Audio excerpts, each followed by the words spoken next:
Good afternoon, conference. Is everybody excited to be here today? No. That is not the level of excitement I'm expecting to hear for record levels of membership. That's better. So, are we excited to get conference started? Awesome.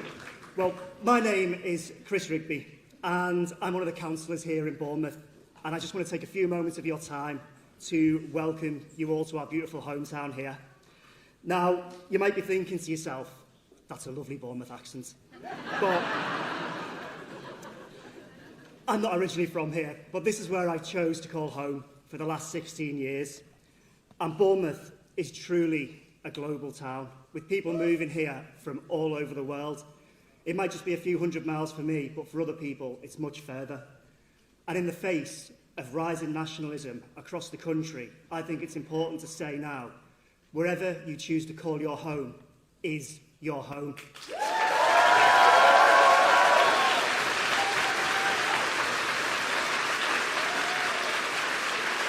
It's an enormous privilege to stand here today as leader of the Green Group on BCP Council. 10 years ago, I was sat in this very building at my first Green Party conference, listening to my now ward colleague give this welcome speech. And since then, a lot has changed. In 2019, Bournemouth Council merged with Christchurch and Poole, our neighbours, to become BCP Council. And we went from having Simon Bull as one lone voice on the Council of Conservatives into doubling that and having two councillors. I know. In 2023, we had more elections and we tripled to 6 councillors on BCP Council. Now, our group still might be small, but we are punching way above our weight. As a group, we've worked to block the development of an incinerator. We've led on Palestinian solidarity locally, and we've pushed to get investigations into previously corrupt administrations. Between the 6 of us, we chair half of the Council's Overview and Scrutiny Committees and the Dorset Police and Crime Panel. And Simon, once our lone bull in a Tory shop, is now Vice Chair of BCP Council.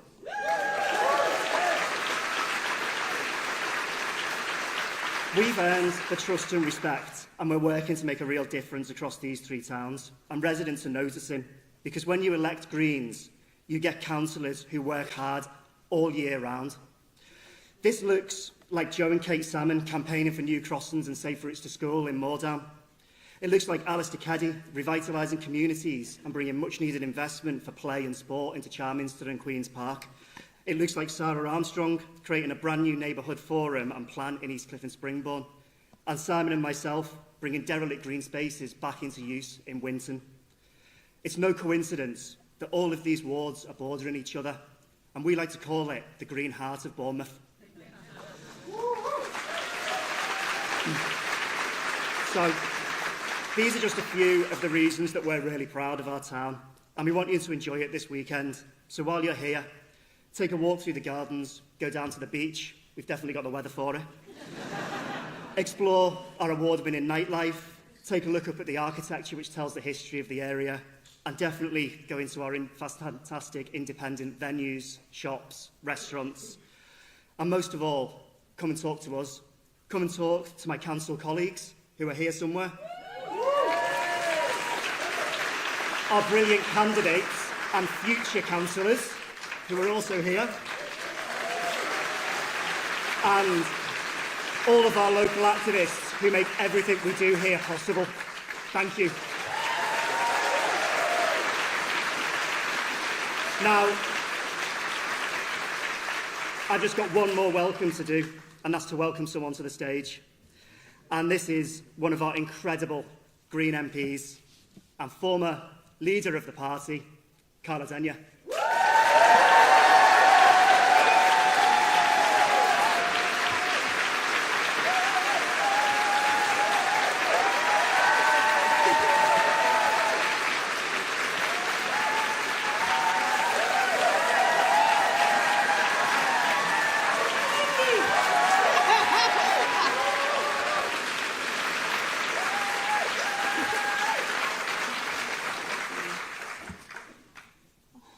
Well, we say this every year, but holy moly, what a year it's been! On behalf of all 4 Green MPs and the Green peers, I want to start by offering a massive warm welcome to the thousands of new members who've joined the Green Party. Welcome to your new Green family.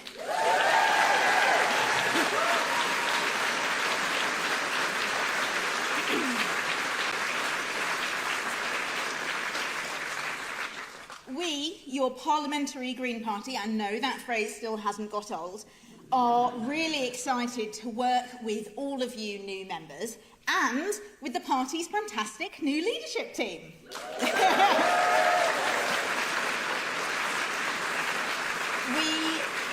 We are unified, focused and ready with a bold, refreshing, positive vision, ready to be the antidote to the creeping politics of hate, division and managed decline.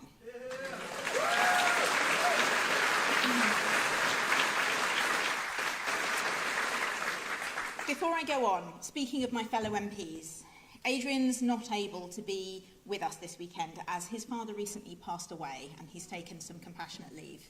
The funeral actually coincides with conference, so I'm really thinking of Adrian at this difficult time and I'm sure the whole party wishes him well.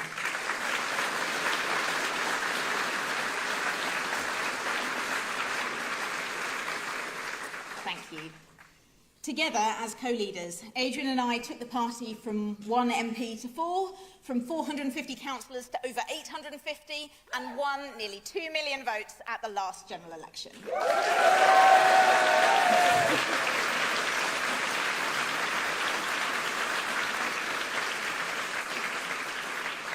But, as we all can see, that was just the start. Now, my guiding light, personally, has always been how can I make the biggest positive impact? And so, after 4 years at the helm, I decided that right now, the best way that I personally can serve the party and the country is to pour all of my skills, passion and energy into being the very best MP I can be, in Parliament and in Bristol Central. Right now, and, if the people of Bristol Central want me, after the next general election too, as Bristol's...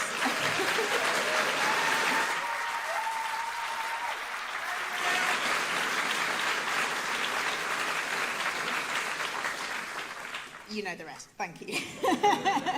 Now, on to the matter at hand. Because for Zack too, making the biggest positive impact is a huge part of what drives him. And in this turbulent political moment, not just here in the UK, but around the world, his courage and conviction are already making that difference. In so many ways, he embodies the values and the politics that make the Green Party so unique and so necessary. Zack will take us forward through sheer hard work with his vision for a brighter, fairer future, by making politics fun again and by being that all too rare thing, an inspiring leader who gives people hope.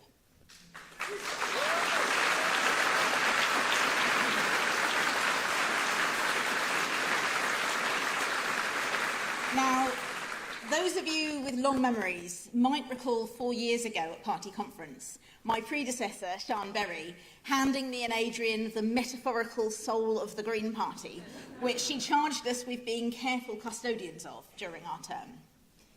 Thank you for entrusting me to help lead this party for the last 4 years. And I am now so proud to hand over the baton to a man I know is as passionate and excited about this next phase as each one of you. Conference, this is his moment. He's been nominated as one of Time magazine's top 100 most influential rising stars. Yes.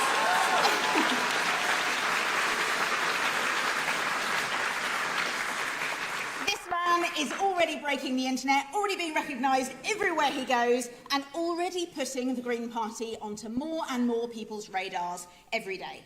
So please, welcome to the stage, the new leader of the Green Party, Zack Polanski!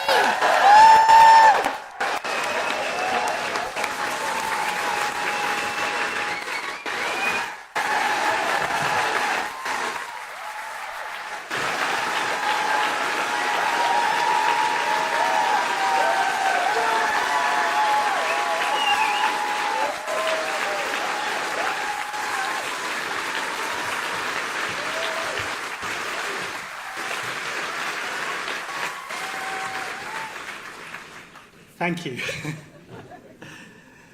So last week, I was in Leeds, filming our party political broadcast. It's very early in the morning. The sun is yet to come up. It's freezing, basically. And we have some very lovely interruptions from people largely going to work. A few times it's a quick chat or a selfie. I very much enjoyed one of my favourite moments. I'm talking to the camera about excess billionaire wealth. And then suddenly a voice pops up from over a fence and he shouts, "You won't find any of that round here, mate."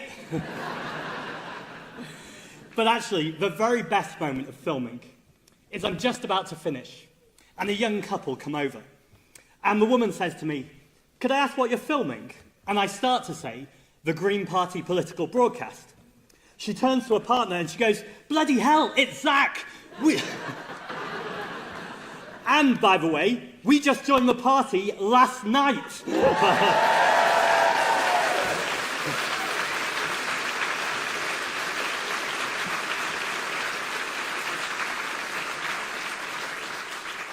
Now, I've got to be careful here. I can't personally promise to turn up on the doorstep of every single new member the morning after, but it was a very lovely moment. 30 days ago, you elected me to be the leader of this amazing party. What an immense privilege. And it's been pretty busy. From my very first day, where I went to meet a group of union migrant workers in the NHS, to standing here right now in front of you, the largest membership in Green Party history.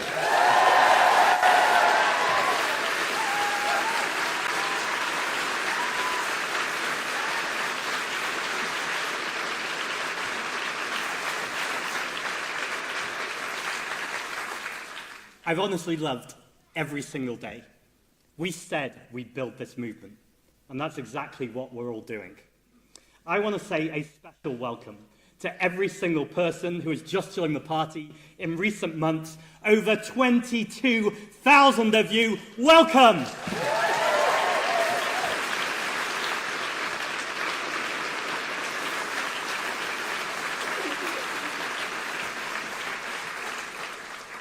And I want to send a message to those of you who are still deciding, because we have momentum in every single corner of England and Wales. We are mounting our most ambitious, our most exciting campaign ever. This is the Green Party's moment. And if ever there was a time to join us, that time is now.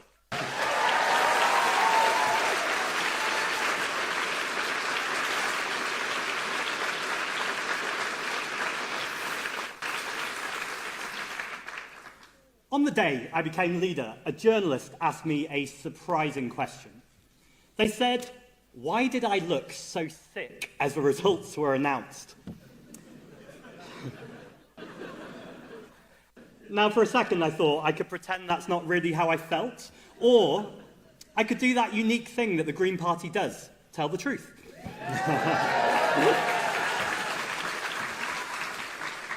So I admitted, yes, I felt pretty sick. And then he said, "Why?" And the answer is obvious. It's the enormity of the task ahead. A failing government, a country where millions and millions of people are struggling to afford the basics. The far right, they're on the march. Now, you will be pleased to know that the sickness quickly passed. But the moment we're in has only got more serious, more urgent, more consequential. This is a country that has so much going for it, but we have been time and time again failed by a political class poisoned by extreme wealth. And you can see that poison every single day. Rough sleeping, it is up 164% since 2010. Half of renters are just one paycheck away from losing their home. Water companies, they're pumping sewage into our water and then charging us extra for that privilege. A country where we are all paying the cost of the selling off of our shared assets. £250 more.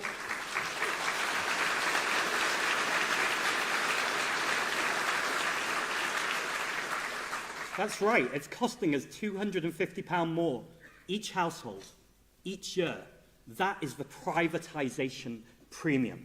A country where a tiny few have taken our power, our wealth. Things must change, and friends, it is time to take it back.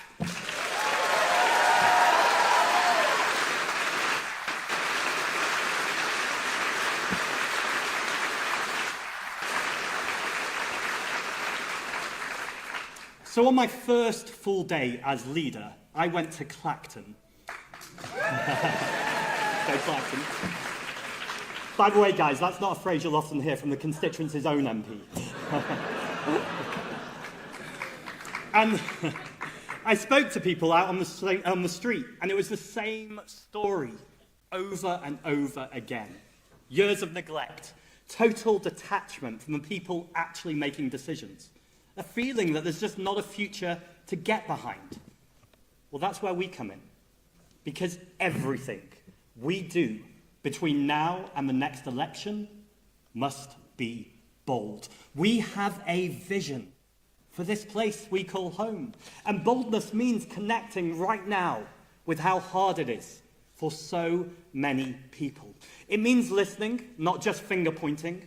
It means presenting not just a positive vision of the future, but what we can do right now. Because we are here to turn our country around. So, at every opportunity, from the doorstep to the TV studio, our message from the Green Party is this: we will bring down your bills, we will cut the cost of living, and we will protect our NHS.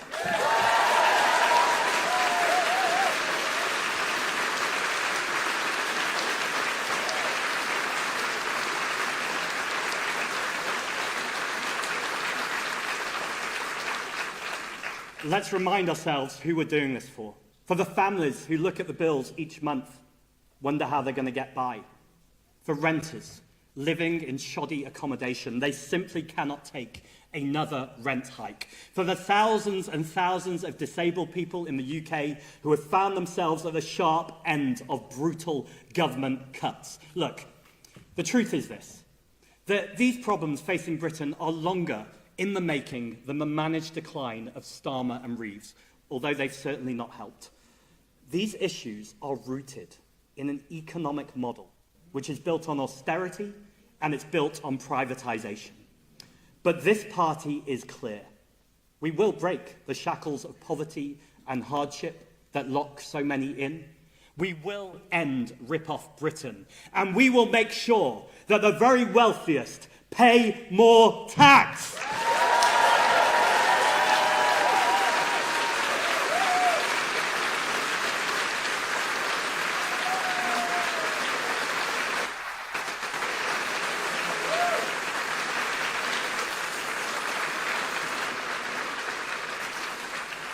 Taxing the wealthiest is only the beginning. Rip-Off Britain, it really hit home for me recently. I went to Wythenshawe, which is very close to where I grew up. I was going door knocking with a local candidate. And as we knocked on doors, we met a man who was disabled. With him was his carer, who used to be homeless. And we spoke about how hard everything is and how it just didn't feel like a single person was representing them. Yet so many volunteers had turned up that day because they wanted to make life easier and fairer for people. They had turned up because they believed in something different. And so as we asked these people for their vote, and I knew on that night that candidate Zoe Marlowe became councillor Zoe Marlowe, that she would be out there. That's right.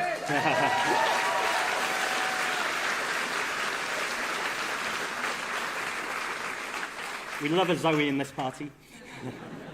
That she would be out there representing those people we met on the doorstep and all her residents who badly need representatives to help make this country one we can all afford to live in. We must end this failed privatisation experiment.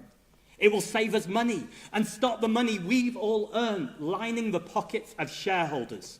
Water in public hands, clean rivers, cheaper bills, And ending rip-off Britain does mean taxing the wealthiest to make Britain a country that everyone can afford.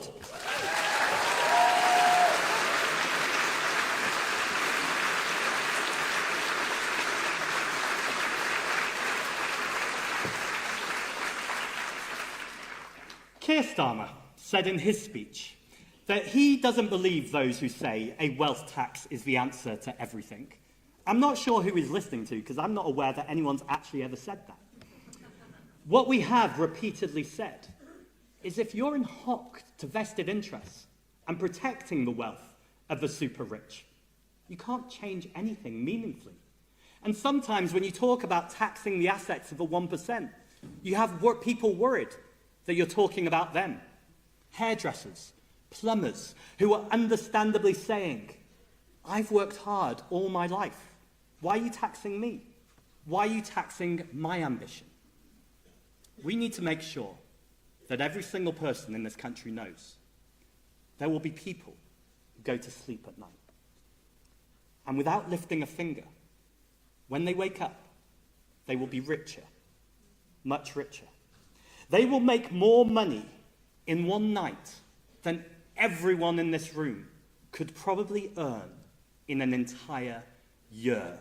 More than the whole of Bournemouth could earn in an entire year. That's why it's difficult to imagine, because it's obscene. So we are not talking about taxing hairdressers or plumbers or ambition. It is time for a party that will tax the assets of the 1% to reduce inequality so we can have a country with universal free childcare, funding for SEND education, rural bus routes, climate investments, tax the wealthiest, invest in our public services, bring down bills by ending privatisation. That's how we have a country we can all afford to live in.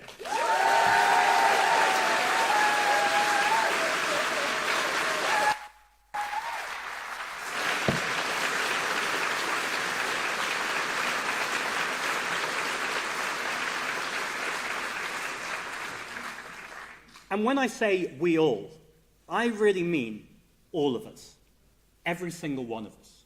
Those who choose to make this place our home. Whether, like me, you were born in Manchester, studied in Wales, now live in London, or whether you've arrived in this country much more recently. This is a party which is unafraid to say migration has helped make this country what we are today. And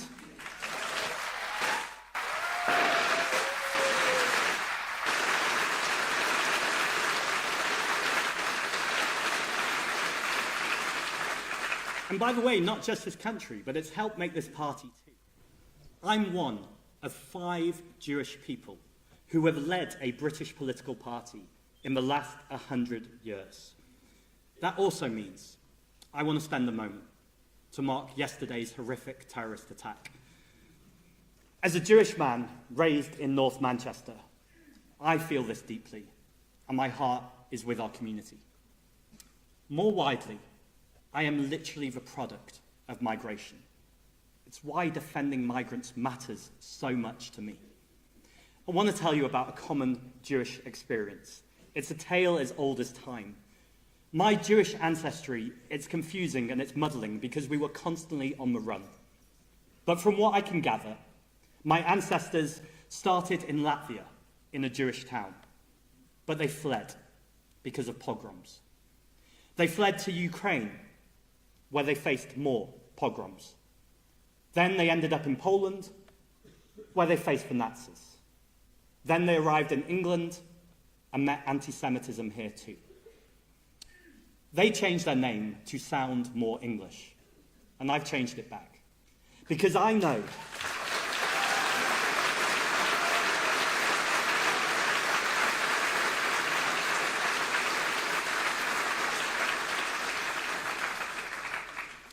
in fact we all know, real pride comes when you no longer hide who you are. And then there's our deputy leaders, Mothin, son of a steel worker, whose parents came from what is now known as Bangladesh in the 60s. Rachel, who, Apart from a Danish great-granddad and a Welsh grandma, has family roots tied to England as far back as she knows. One brought up Jewish, one raised Muslim, one a child of the church. A leadership, 3 different backstories. In a country enriched by people from all over the world. The Prime Minister might call this an island of strangers. When Farage says jump, Labour might say how high. But the Greens will never dance to the tune of a Trump-loving, tax-avoiding, science-denying, NHS-dismantling corporate stooge.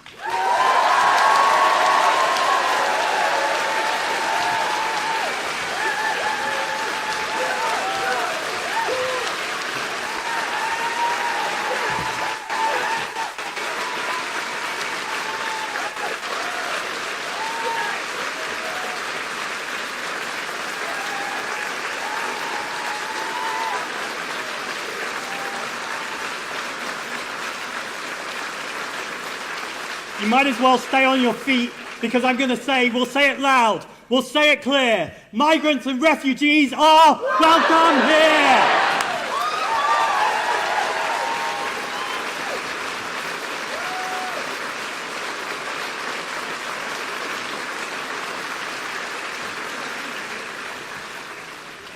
Look, we are under no illusion as to the threat we face in this country.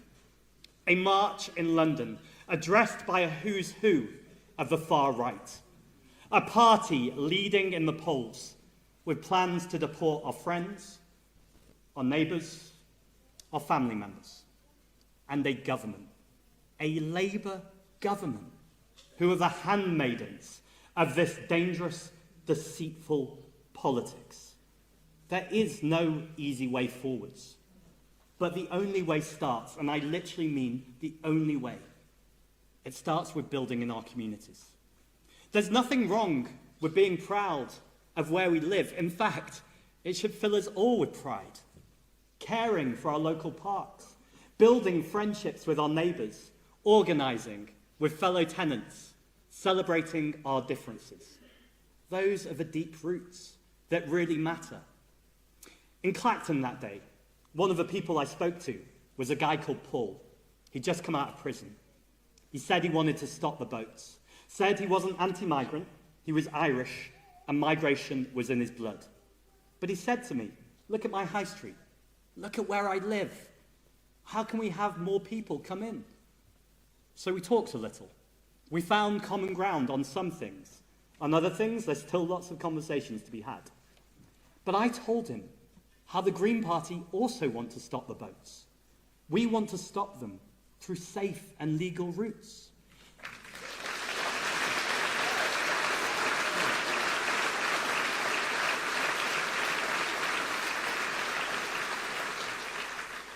We talked some more. We talked about austerity and the consequences of decades of underinvestment in his community. That's a threat to our high streets, I said. Our communities are complex. They have their problems. And change can make people worried. But we know where that complexity should lead us. It should lead us to better public services, to creating spaces we can all gather, places young people can meet up.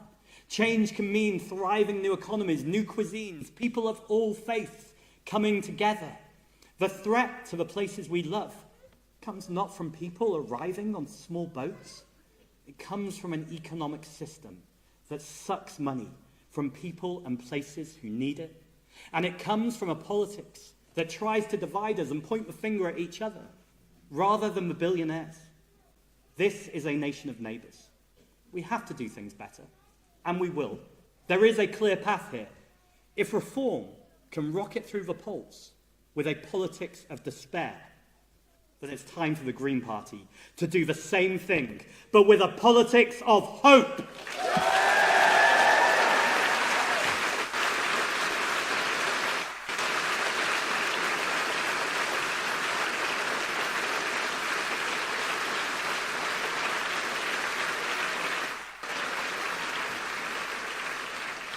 So we're going to be focusing day in day out on the cost of living. It makes me cry too. On making our country a place where we can all afford to live.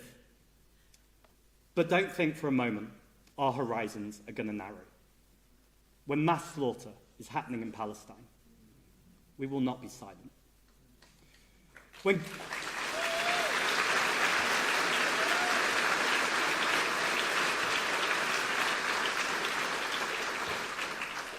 When governments try to silence dissent, we won't be silent.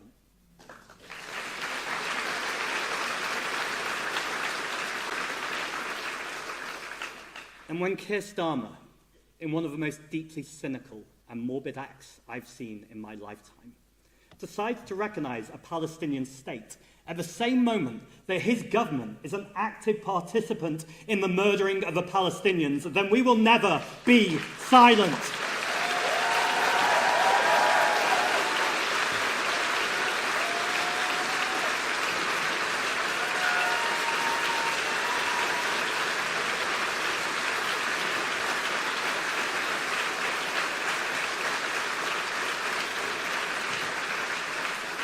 Let it be heard across our country, but a call that is now echoing around the world.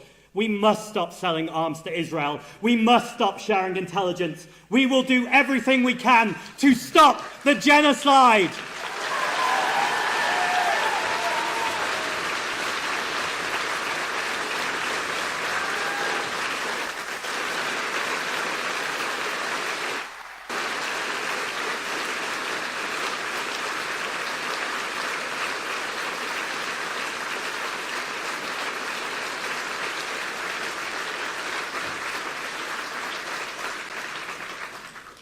We cannot talk about stopping genocide without talking about the draconian crackdown on the right to protest happening against those taking action for Palestine, using terrorist legislation to arrest hundreds and hundreds of protesters for simply holding up a sign.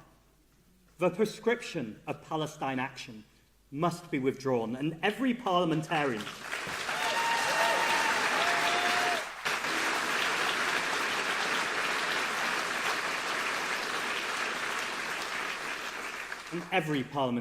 Labour, Tory, Reform, even Lib Dem, who failed to vote against it, need to hang their heads in shame.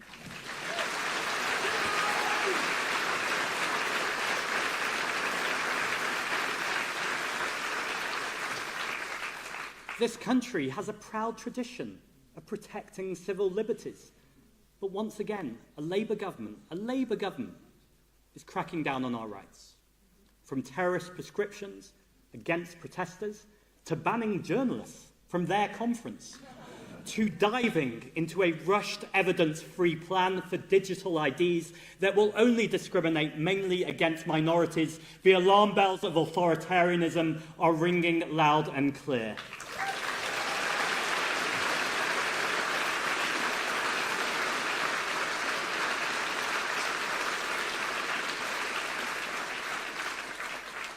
And so, my friends, it is down to us, the Green Party, to take a stand, say our rights, our liberties, are non-negotiable, and we will do everything in our power to protect both our privacy and defend our juries.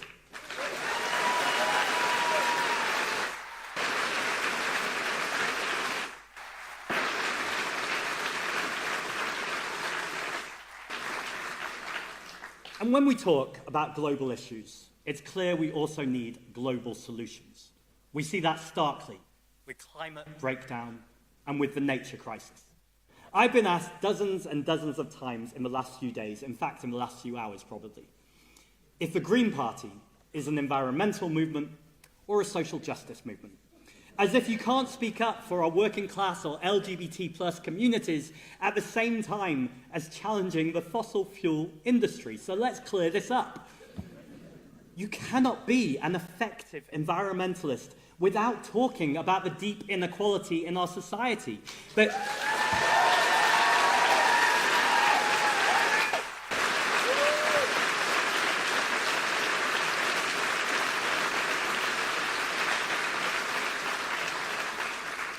The climate crisis is also the cost of a living crisis, and it is hitting our poorest communities hardest.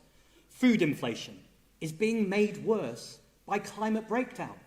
We live in one of the most nature-depleted countries in the world, and we've literally just had the hottest summer on record. Now, Labour made a £28 billion pledge on green investment, but they ditched it before the election, before they'd even had a sniff of power. Now, many of their politicians had long opposed airport expansion, and now they're championing it. They promised not to grant new licences for North Sea oil and gas, and now we hear, inexplicably, they're exploring new ways to drill. The one politician in the cabinet who at least half gets the issue, Ed Miliband, they've tried to sack him. They have failed us on climate, like they have failed us on so many things. And we are now...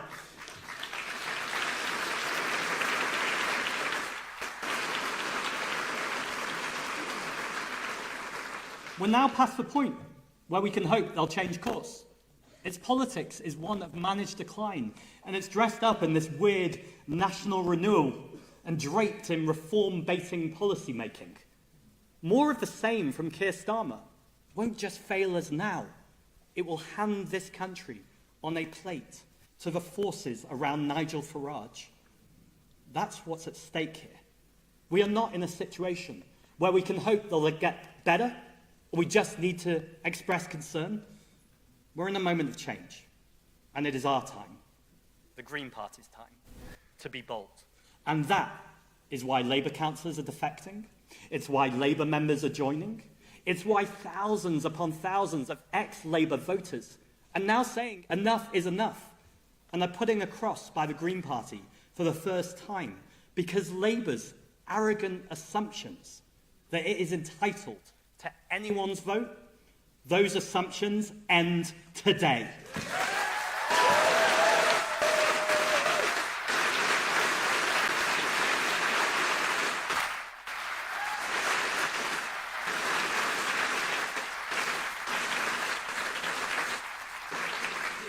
There are so many people in this country who need us right now. Now, last month, I thanked my boyfriend Richie, who works in palliative care. I got pretty emotional. I'm not going to do that again. I've got a speech to finish.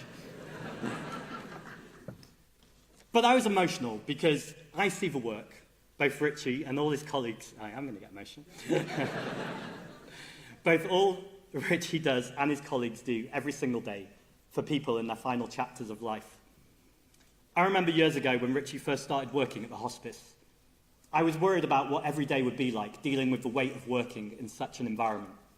But actually, it's the complete opposite. They often say in hospices, no one enjoys life more than those who work with people who are dying. And so as well as thanking again my wonderful boyfriend, it's a moment to recognise how many people across our country are doing these jobs, caring for people, working for the public, showing kindness and compassion. That's the most patriotic thing I could possibly imagine.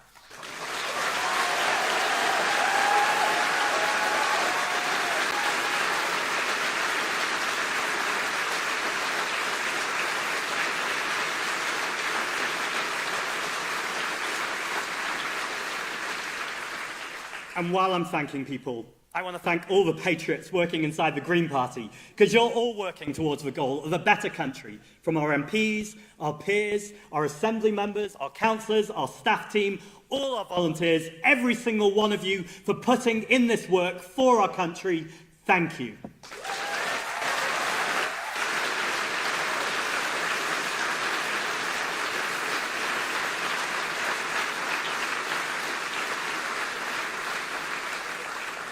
We've got a huge amount of work to do. In just a few months' time, we have an incredibly important set of elections, and our sights are set high. Look at next year alone, and get ready for some bold politics. We are fighting to win our first ever directly elected mayor in Hackney.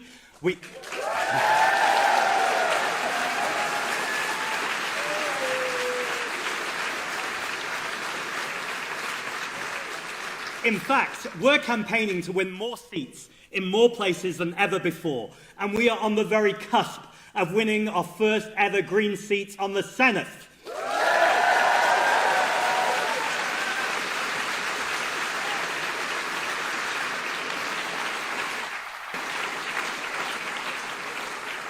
And that's just the first step. Piece by piece, brick by brick, we are building a party that represents every corner of this country, so that in 2029, or whenever the general election comes, we will be fighting to win more seats than ever before. We will convert our 39 second places into many new MPs. So whether it's Anthony Slaughter and Tessa Marshall in the Senate, or Zoe Garbett and Dylan Law in Hackney, are the hundreds of people who we will turn into councillors, we are not messing around. We are here and we are ready to win.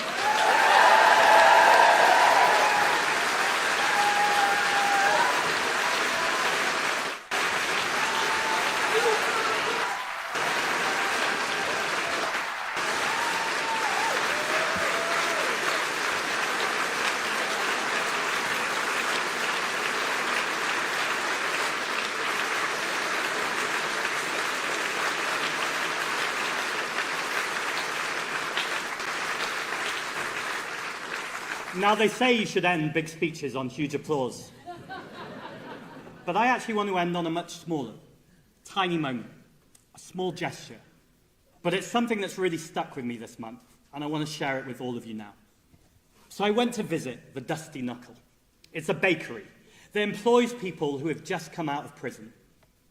Mentors go to visit people just before they leave, and they smooth over that transition process to give everyone a fresh start in life. It was an amazing visit, and I was humbled to spend time listening and talking to so many different people, each with their own different story. The one that really stuck with me, though, was a story about a man who'd just come out, his first day out of prison. He arrived, terrified of this new life. He was a little late because it had been years since he'd used public transport. There was a cup of tea waiting for him. Someone, knowing he was going to be late, had made the time to make a stranger a cup of tea. A simple act of kindness from one stranger to another. That's what this country is when it's at its best. And that matters today, of all days. It's thoughtful, it's considerate, and it's kind. This May is huge. Hateful, divisive politics will be on the ballot paper. We can and we must reject that. Let's look after each other. The Green Party's moment is now. We are ready.